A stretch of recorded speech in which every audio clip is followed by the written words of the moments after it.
My name's Pete Woods, you're watching Hexham TV. Who are you and where are we now? I'm Elaine Perry and I'm at Dilston Physic Garden near Corbridge. And what is a physic garden, Elaine?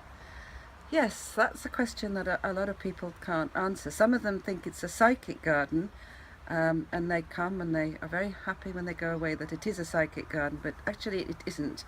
The word physic comes from physician, which we don't use very much, but that was the word for a doctor. And not so long ago, the doctor grew his own plants in a garden called a physic garden. So why did you decide to set up a physic garden at Dilston near Corbridge? Well, that goes back quite a long way to when I was working in the university at Newcastle. And when I was working there, I was working on brain diseases like Alzheimer's, and there wasn't much in the way of help for that disease. And so we looked at whether plants might be able to help with memory loss. And lo and behold, when we set up some new lab work, they actually did seem to work in the test tube. So we went on and we did clinical trials. But at the same time, I am not a gardener or a botanist, so I thought, right, I need to grow these plants and find out what they look like and get to know them. So we happened to live here at a place called Dilston, and the farmer was very kind and said he would sell us the land to make a new physic garden. I don't think he really believed we were going to do that, but we did. And I grew it, first of all, just as I said, to get to know the plants. But a lot of people started to come in and say, well, why don't you put up signs?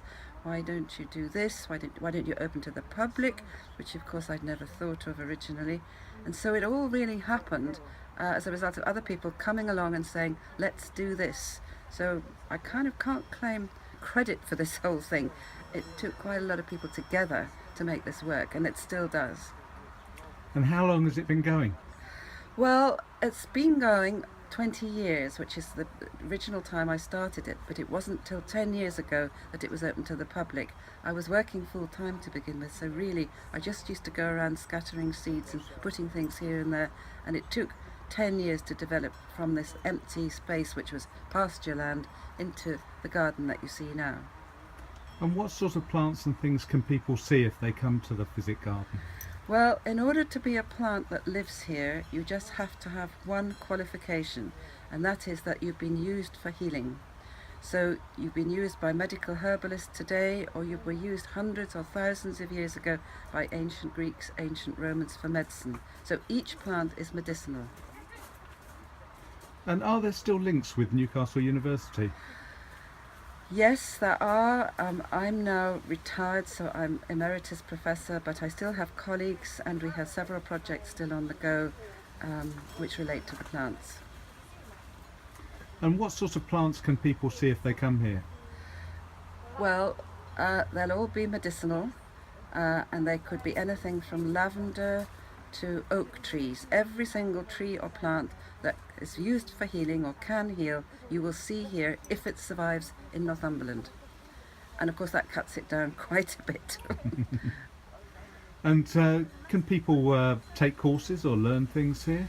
Yeah, that's one of the main things that I feel is important, is this physic garden isn't just a museum, people to come and discover what people used to do in the past.